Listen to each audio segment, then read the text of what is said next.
And welcome back to part two of this week's installment of the 5-Star Podcast of Wrestling. I'm your host, Sean Meyers, doing it solo this week.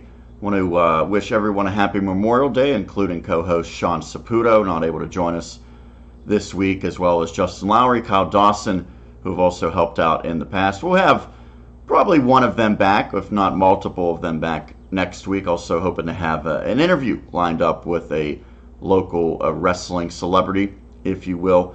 We'll have that in the weeks to come, but now we're going to do the Raw recap, talking about what happened this past week on Monday Night Raw, and the topic that everyone has been talking about, and it's not a good thing if you're a WWE executive, is the what many have called a disastrous segment involving Sami Zayn and Bobby Lashley, in which Sami Zayn brought out the Lashley sisters, which were three larger men dressed up as women. It was pretty clear from the start that this was not going to legitimately be Bobby Lashley's sisters. Of course, with Sami Zayn playing the role of heel, that was not going to happen, but a lot of people hated this segment, said it was one of the worst in quite some time. They compared it to the This Is Your Life segment with Bayley and Alexa Bliss.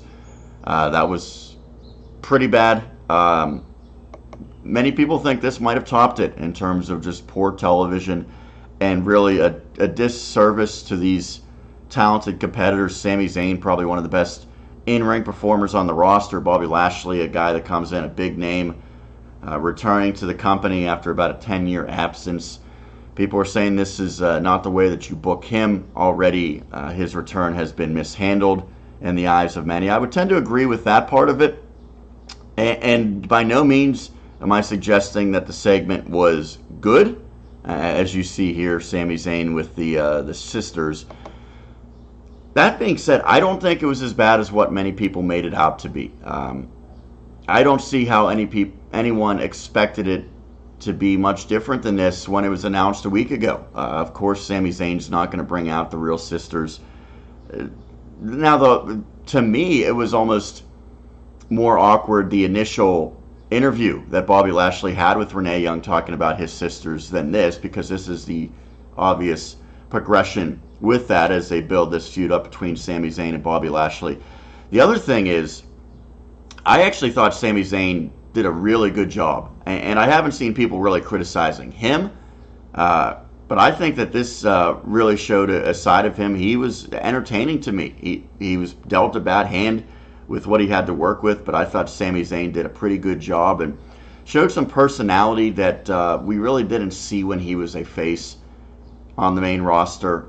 Since he's become a heel, paired with Kevin Owens initially, and now seemingly branching off on his own, at least for the time being, I think he's shown a lot more in terms of his personality, in terms of being a well-rounded superstar.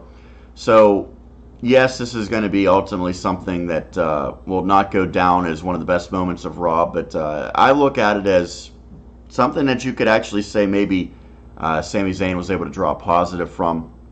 And I think that he's going to probably lose his feud with Bobby Lashley, but ultimately it might elevate him going forward.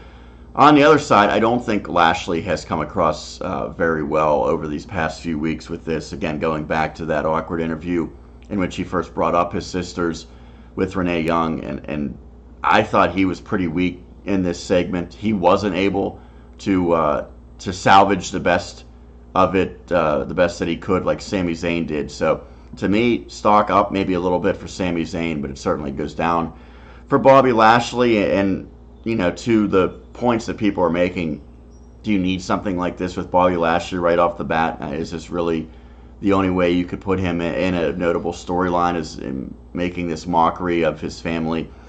I think that he's probably talented enough, and he certainly has the look and the reputation and the name for anyone that's followed professional wrestling or even MMA fighting over the past 10 or so years, that this guy should just be a big star the second he walks in the door. Hasn't really felt like that with the way they booked him, using him in a lot of tag team matches, and now he's finally in his first feud, and they're already jumping into really an unusual and probably unnecessary storyline. But it'll be interesting to see how it plays out. Will it simply just be Bobby Lashley squashing Sami Zayn? I don't think that does either one of them a lot of favors in the end.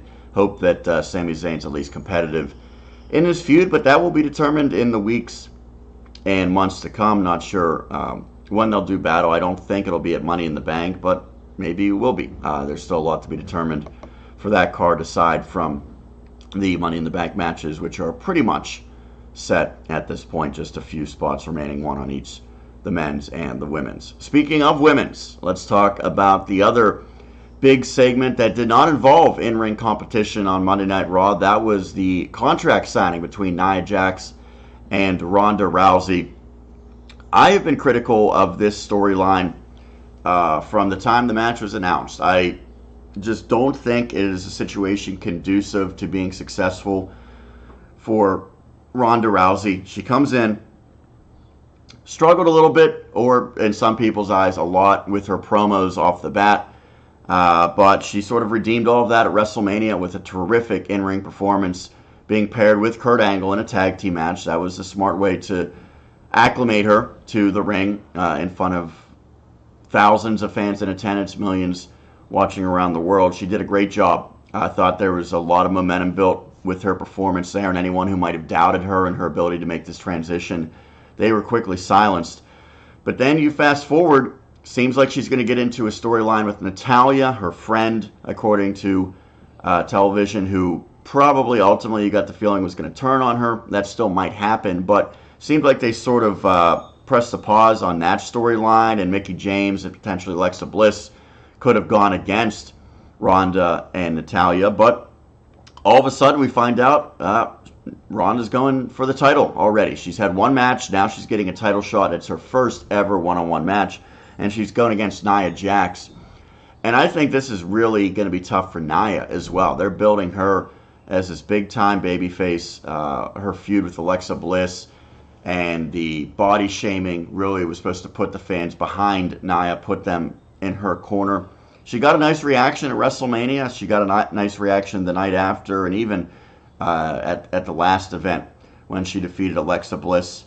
I think the fans, for the most part, were buying in, but then she cut a really cheesy promo afterwards that I think did her no favors, just did not sound natural at all, speaking out. It's a good message, but the way that she conveyed the message didn't seem real natural, not really emotional like she pretended it to be for her.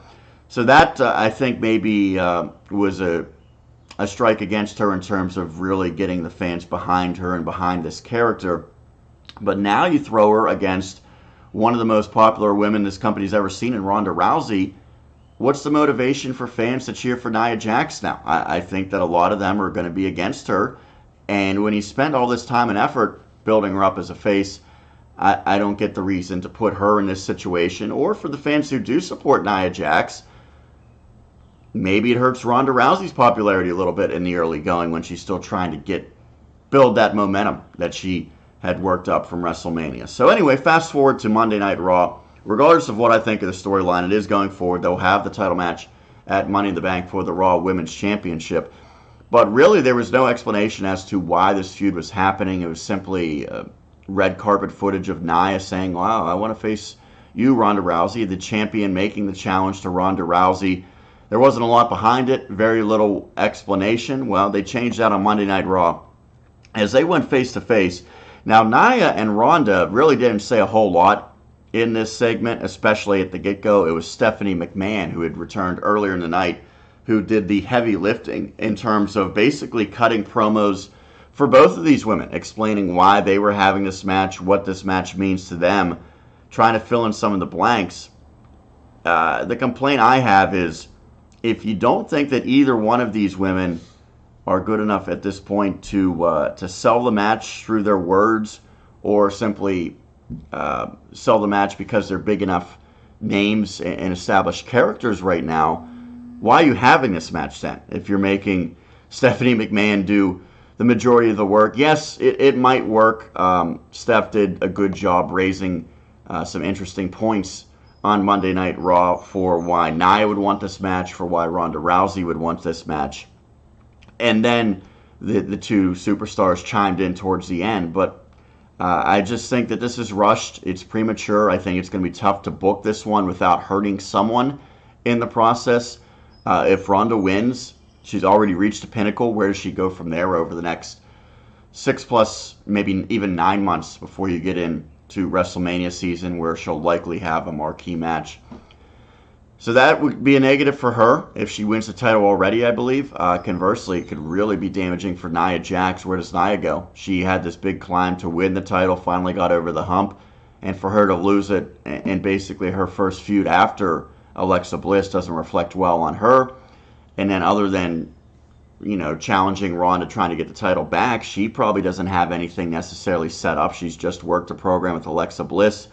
So it's sort of back to the drawing board for her as well. And again, the biggest concern I have is the reaction that you're going to get in this match. I don't think it's two hugely popular faces, not remnants of Hulk Hogan and the Ultimate Warrior, things like that, where the fans are going to be behind both of them enthusiastically throughout. I think they're sort of going to pick sides, and more than likely, I think the fans are going to shift towards Ronda Rousey. So you're sort of putting Nia in a lose-lose situation. You're presenting her as a face, and all of a sudden now she's probably on the wrong end of getting some boos, or at least getting a more restrained, reaction, where she's just not getting much in terms of fan support. So difficult situation, but I will give them credit. They did a little bit to sell the match on Monday Night Raw to maybe people who were still on the fence about it. Stephanie did a good job with that. And of course, look at it again, that the two physically imposing women, obviously Nia with her great size, and Ronda, just you could tell how bad she is just from looking at her. So the photo opportunities were great, the face-to-face. I think it was a good visual. But we'll see how it works out at Money in the Bank. It'll be certainly something worth keeping an eye on as the next couple weeks unfold, ultimately culminating with that title match.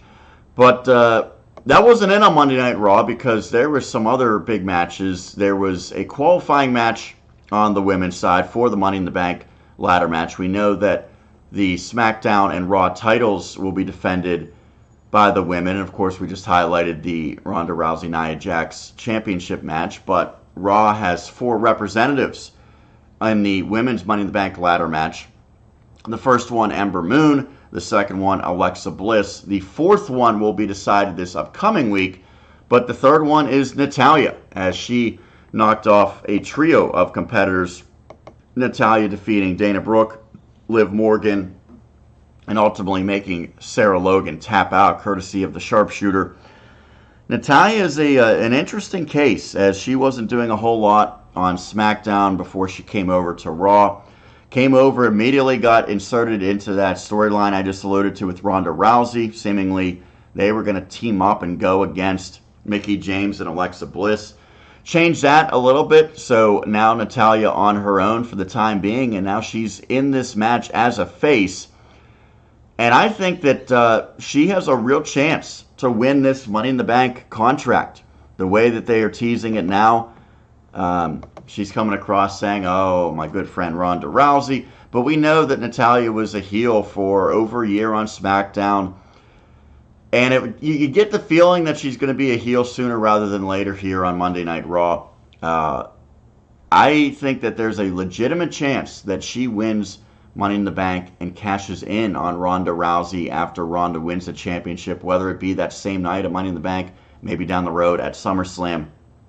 But you get the feeling that the good friend Natalya is going to stab Ronda Rousey in the back at some point. So I mentioned the group of women nearly complete now. The 4 SmackDown representatives have been determined. We'll get to that when we do the SmackDown review later. The SmackDown summary that will be upcoming in part 3 of this week's edition of the 5-Star Podcast of Wrestling. But those 4 women already on the SmackDown side, and then we mentioned Ember Moon, Alexa Bliss, now Natalya. That leaves just one more spot that will be filled this upcoming week. It is a redemption match. So all the women who lost their opportunities in the qualifying matches will go at it, and the winner of that one gets in. Some of the big names in that one, of course, Sasha Banks and Bayley. That storyline is it has struggled. They have not kept a lot of momentum. It's been on and off, back on again. So we'll see if one of those two women get in, maybe costing their friend the opportunity in the process. But that's upcoming this week to fill out the women's Money in the Bank. The men's Money in the Bank has already been filled out on Monday Night Raw. Braun Strowman and Finn Balor got in initially, and then Bobby Roode and Kevin Owens more recently. So those are the four representatives on Raw. One spot still to be determined on SmackDown. It should be a pretty interesting match to determine that. We'll discuss that later. But two of the men in there, we mentioned Braun Strowman and Finn Balor, they went head-to-head in the main event this week on Monday Night Raw. And while nothing per se was on the line between these two, nothing in terms of their spot in the match, there was no titles involved, it was a big fight feel main event for Monday Night Raw. Finn Balor getting an opportunity to really shine, and I think that he delivered here. And maybe the biggest takeaway I had, something that I never really had doubted, but I know there's been a lot of chatter amongst the internet fans that one reason why maybe Finn Balor hasn't gotten that title opportunity when so many others have seemingly leapfrogged him in the past year plus is because he's not big enough, not physically imposing enough to provide a real challenge to Brock Lesnar, at least when you look at it visually. Finn, pretty diminutive. He's shorter. He's, obviously cut, but pretty thin. People say, well, how can I possibly believe that he could challenge and even compete at all with Brock Lesnar? Well, they have this match against an even bigger opponent in Braun Strowman, one who is absolutely dominant, probably as much or more so than Brock Lesnar. And Finn came across very impressively. I thought he was believable in his offense. Now, you have to book the match in a certain way where Braun sort of runs into some moves, makes some mistakes. You can't have Finn certainly just dominating and overpowering. But the way that they presented this match, I thought it helped both guys. It helped Braun Strowman. It shows that he can have a credible match against a smaller guy, which I don't know that really was a question mark for him because he's been red hot over the past basically year now. But I think it was massive for Finn Balor, a guy that, again, he's been right around the title picture. Of course, he won the first ever Universal Championship, had it for a day before he had to relinquish it. Since then, he's never really gotten back to the main event, but he's been so close, so close. Maybe a match like this finally gets him over the hump. And now maybe we'll see him be the next challenger for Brock Lesnar's Universal title. Don't know if that's still going to continue with Roman Reigns. It seems like Roman and Brock still have unfinished business, but the way that the fans have been reacting to that, the company might simply pull the plug on it. Not exactly sure when Brock Lesnar is going to wrestle again or against whom, but I think Finn Balor becomes a legitimate option now, and especially given the fact that he's in the Money in the Bank ladder match, he could be a guy that potentially wins that. You have some guys in there that have already been champions, have already really solidified themselves as main event type of guys. Finn Balor's a guy that could really use this. I know it's generally geared towards heels winning it, but I think with what he showed on Monday Night Raw, the company showing some confidence in him, that it could go a long way for Finn Balor in terms of maybe his pursuit of a world title, or specifically on Raw, the Universal title. So all in all, I think there was some bright spots on Raw, and I thought the main event was amongst them. There were some low spots as well, as we highlighted the Bobby Lashley, Sami Zayn segment, and some sort of just mediocre content in the middle of the show. They had a lengthy opening with Roman Reigns and Kevin Owens and Jinder Mahal, Seth Rollins as well. Not bad. It was pretty decent in-ring work. Started out as a one-on-one match, progressed to a tag team match, ended up lasting what seemed to be about 45 minutes total. But that occupied a lot of time, and then there were some filler segments, the ones that we highlighted. Elias and Bobby Roode go at it again. Seems like we've watched that match time and time again. I think it's the fourth time that they've met over about the past 6 weeks on Monday Night Raw. Yet to have a pay-per-view match, probably won't have a pay-per-view match. So Elias certainly is a guy that you want to see get into a marquee storyline and have it really culminate at a pay-per-view, potentially at Money in the Bank. Don't know, maybe he'll be the next challenger for Seth Rollins' Intercontinental title, because Rollins looking for something to do as well. He will not be in the Money in the Bank ladder match. So we'll see if they're able to build anything going forward. But, while there were some question marks on Monday Night Raw and certainly some lowlights, I think the show finished very strongly with this main event between Finn and Braun that certainly felt like a big-time main event.